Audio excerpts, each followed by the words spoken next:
Seguimos com mais um Physiotalks. Apresento vocês, Bruno Stuzer, Oi, pessoal, tudo bem? Amanda Ramos Oi, oi! e o Super Márcio Quirino. Vamos lá, galera. Meu nome é André de Mello e hoje vamos trazer um caso clínico. Eu vou apresentar aqui para vocês. Me acompanhem aqui na tela. Todos estão assistindo aqui? Yes. Apareceu na tela? Bom, esse caso clínico, pessoal, tem um ano, vocês estão vendo aí. Foi no meio do ano passado, e foi uma paciente assim, servidora pública, fica mais tempo sentada, sedentária, e veio com essa dor, pessoal, nesse quadrante do meio para o lado direito da nádega direita e na região do cóccix. E ela já estava sofrendo isso por mais ou menos um ano. E ela falou: André, isso aí está estável, tá? Mas isso me incomoda. Eu me lembro aqui, não sei se está aqui anotado, toda vez que ela fazia faxina, toda vez que ela meio que curvava para frente, eu lembro dela falando isso, do Wilcox, e quando ela ficava sentada também, do Wilcox. O fato é que ela tentou fazer pilates, não melhorava, e, claro, bolsa de água morna, a maior parte deles já tentou de alguma forma, também não melhor. De maneira geral, ela ficava melhor de pé e andando, mas não melhorava. Nada, não era nada que tirava a noite de sono, e ela já teve uma certa vez uma dor na perna direita e melhorou com o tempo. Todas as perguntas de problema mais grave negativas, e tudo que ela falou, eu vim aqui porque um colega que você atendeu melhorou muito rápido e eu, fiquei esperançosa, porque eu quero diminuir minha dor para fazer faxina e, claro, sair do sedentarismo.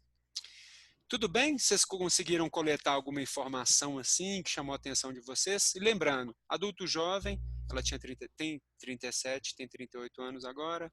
Alguma coisa que vocês queiram perguntar? Não tem variação diuturna, né? Não parece que obstrui pelo jeito, Não, não tem perda relevante de movimento. não. Você viu? Até fiz aqui a linha cruzada. Eu já acenderia uma pulga atrás da minha orelha para um lateralzinho relevante, hein? Porque ela piora tanto andando, tanto na em extensão quanto em flexão, né? Que andando, em pé, Mas sentada. olha só, Amandinha. Em pé e andando, ela está melhor. Olha só, vocês estão vendo aí a tela? Errado! Eu li tudo no pior. Não tem problema. Doida. Tá. Pior. Ela, de fato, piora em Então, posturas de flexão sustentada e repetida, tá? Mas está estável, né? Assim, ela melhora andando, tentou fazer pilates, não melhor. Enfim, dá para a gente excluir algumas possibilidades, né? Mas, assim, um mecânico inconclusivo, um possível desarranjo, dava para pensar também pela localização uma sacroilíaca, algum outro aí que vocês têm em mente? Exclui a possibilidade de uma disfunção. uhum. Beleza, bora para frente. Bom, correção da postura não deu nenhum efeito. Eu vou passando aqui em partes. E daí, eu percebi que ela tinha uma perda em flexão mínima, mas aquela perda de que alguém que não faz movimento por muito tempo sem influenciar nos sintomas. E daí eu pedi para ela fazer muita flexão. E eu pedi para ela fazer ali umas 10. E na sexta, ela falou, isso aqui piora a minha dor na nádega. Quer dizer, produz a dor na nádega e à medida que eu repito, aumenta. E depois fica pior. Vocês estão percebendo aí no movimento repetido? Uhum. E daí, eu falei assim, tudo bem. Fui fazer extensão em pé, livre, nenhum efeito. Ela fez extensão deitada, aumentou mais a pressão aqui, produziu mais central. Fiz 2 séries, fiz 20 vezes com ela. Aumentava ali, mas não piorava a dor no meio. E aí eu ainda fiz testes com a pressão minha, do terapeuta, aumentava mais essa dor central, não ficava pior depois. Investiguei como a Amanda pensou ali na possibilidade de um lateral, lembrando que os deslocamentos laterais dela não tinham uma relevância, não tinha uma perda assimétrica. E daí, o quadril fora do centro também aumentava do mesmo jeito, não pior, fugindo do lado direito. E eu, assim, não estava ainda entendendo com clareza, fiz a flexão com rotação, nenhum efeito. E, bom, essa paciente foi para casa fazendo extensão deitada. Vocês talvez fariam isso para tentar entender um pouco melhor no primeiro dia ou fariam outra coisa diferente? Olha só, extensão deitada produz central, depois não ficava pior. Pressão minha aumentava, não pior. Amarela, luz amarela. Né? Muito bem, ela foi para casa, fez a extensão e ela voltou, André, fiz a faxina no final de semana, mesma dor. E aí, olha só, aqui eu já coloquei a classificação. Mas aí o fato é que eu falei assim, gente, não faz sentido, né? Flexão piora. Eu testei flexão sentada, tá? Também não dava muitos sinais de que ia melhorar.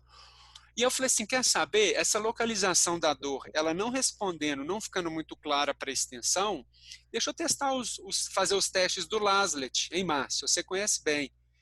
Fiz os 5, dos 5, 3 deram positivo. E aí o que eu quero trazer aqui para vocês, o caso dela foi confirmado, aqueles testes de acurácia diagnóstica do Mark Laslett confirmaram, eles têm uma acurácia muito alta para o diagnóstico de uma dor de origem sacroiliaca, e no caso dela era.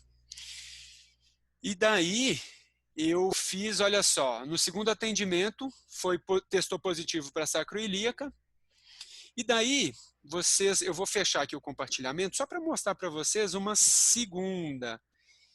O que aconteceu? Olha só, esse é um artigo do Laslett, quem quiser pesquisar, que está aqui nos assistindo. Tá?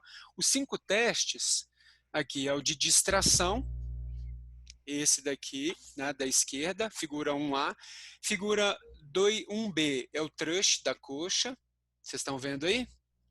Sim. Legal, bora lá.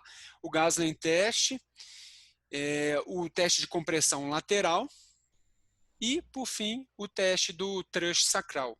Eu não me lembro ao certo quais foram, mas eu lembro que foram 3. E o artigo que me salvou, claro, tem quem faz a formação no MDT sabe disso daqui, mas esse artigo da Anja Franz, tá vendo? É um artigo na Manual Therapy, e ele fala sobre o desarranjo de sacroilíaco. Apesar de ter uma classificação sacroilíaca ali, dor origem sacroilíaca, a dor sacroilíaca ela pode se comportar como um desarranjo. Olha o pulo do gato aqui que eu quero trazer para vocês 3. E aí ela traz aqui um relatinho de um caso e tudo, a região aqui de apresentação sintomática, e esse foi o teste, esse foi o movimento que, à medida que essa paciente encostou na parede e foi fazendo, ela falou, André, isso aqui não dói. Eu falei assim, testa um pouquinho mais. Ela foi ganhando amplitude, e aí eu pedi para ela fazer 10 vezes, curvando para frente, flexão em pé. Ela falou, André, não senti minha dor. Eu falei, faz mais um pouquinho. E ela foi para casa fazendo isso. Ela só me ligou, me mandou uma mensagem, falou, André, tá tudo bem, estou me sentindo bem. Eu falei, volta daqui mais ou menos um mês. E aí, só para mostrar aqui para vocês, caso esse não seja um movimento, existe uma outra possibilidade, que é a rotação anterior da pelve, hemipelve. Essa daqui é a rotação posterior da hemipelve. E no caso foi do mesmo lado da dor dela, foi do lado direito. Tá? E aí eu vou interromper aqui o compartilhamento só para dizer para vocês que essa paciente ficou um mês e aí ela voltou. E ela só voltou, ela falou assim, André, eu estou voltando aqui só para te falar que eu estou sem dor e é porque eu estou querendo sair do sedentarismo mesmo, porque eu estou super bem. Essa paciente eu atendia ano passado por causa de uma dor, um sintoma radicular. Márcio conhece que eu já divulguei esse caso lá no canal da Avance Físio, que foi um sintoma radicular que resolveu fazendo isso daqui e depois, no outro dia, rotação. Era a mesma paciente, Márcio. E aí... Esse seu caso me salvou. Pois é, esse caso foi legal. Volta e meia eu volto nele, eu volto lá porque tem muitos detalhes legais naquele caso, sabe? E daí ela voltou esse dia, um ano depois, pouco menos de um ano, e aí eu falei assim, e aquela dor lá das costas? Eu falei, André, eu nunca mais tive. Então um follow-up, sei lá, de 6 meses, de 8 meses, zero. Isso me impressionou o caso. Ou seja, a classificação de sacroiliaca, mas teve uma resposta como se fosse um desarranjo. Olha que Como é que foi a massa. educação dela? Oi? Essa educação, como é que foi a educação dela? Olha, eu Na prevenção? usei a educação da sacroiliaca. Uhum. Quando eu identifiquei que era sacroiliaca, eu falei, olha, tem uma estrutura que está né, que tá com essa sensibilidade. Eu falei o nome sacroiliaca, porque ela precisava entender porque aqueles testes doem, né? Eu falei, olha, eu precisava provocar isso, porque isso ia me fazer descobrir algo que poucas pessoas têm. Então eu trouxe para uma porcentagem pequena, para ela entender que é uma coisa exclusiva, assim, que não é, para achar a gente precisa provocar. E com base nisso, eu falei que tinha um movimento que precisava ser investigado, e se confirmasse a minha hipótese, ela poderia me mandar uma mensagem, porque eu saberia que a chance dela melhorar era mais de 90%. E aí eu pedi para ela ir para casa, eu falei, você me manda mensagem em 48 horas. E dito e feito, ela falou, André, tá show de bola, impressionante, eu fiz faxina. Eu falei, então tá legal, nosso plano é voltar do sedentarismo, vai fazendo isso e vai voltando a caminhar, e aí quando você voltar aqui, ela não gostava de academia, você decide se você quer começar a academia ou não, porque eu te dou umas dicas.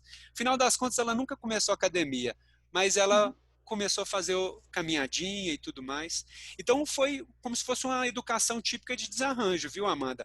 Mas eu precisava investigar se ela ia responder dessa forma. Sim. Se ela não respondesse dessa forma, eu ia ter que mudar a narrativa.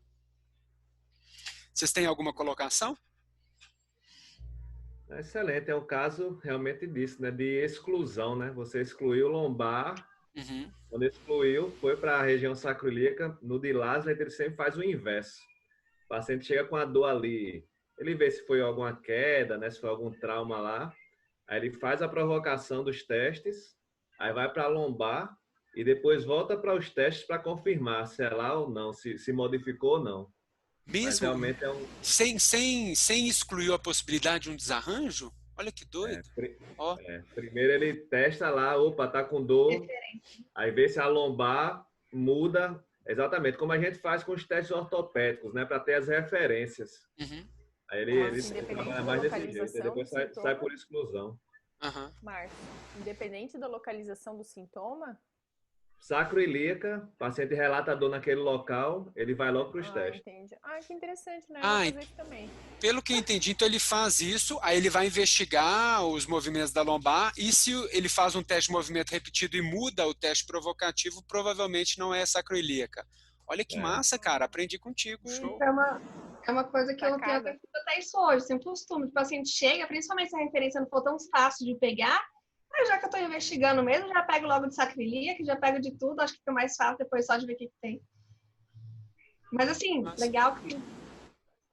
É interessante, né, gente? Porque é a mesma coisa, um desarranjo anterior de coluna lombar e quadril, como, né, como é difícil, né, às vezes a gente, assim, saber diferenciar, né? Eu acho que é muito parecido um desarranjo anterior de lombar e de quadril, sabe? Eu acho que, porque tu pode ter um desarranjo de quadril e ter dor na lombar também. Justamente. Naquela live de membro inferior, você fez essa pergunta para mim, não foi, Bruna? De desarranjo anterior. Mas é porque é difícil mesmo, é difícil. É difícil.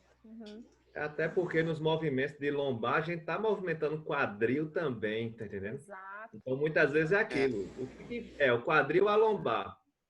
Não interessa, melhorou com esse exercício. Até na exclusão, né? Como a classificação, primeiro a gente avalia lombar, quadril e depois sacroiliaca, né? E como é que o Laslett fala em relação ao quadril, Márcio?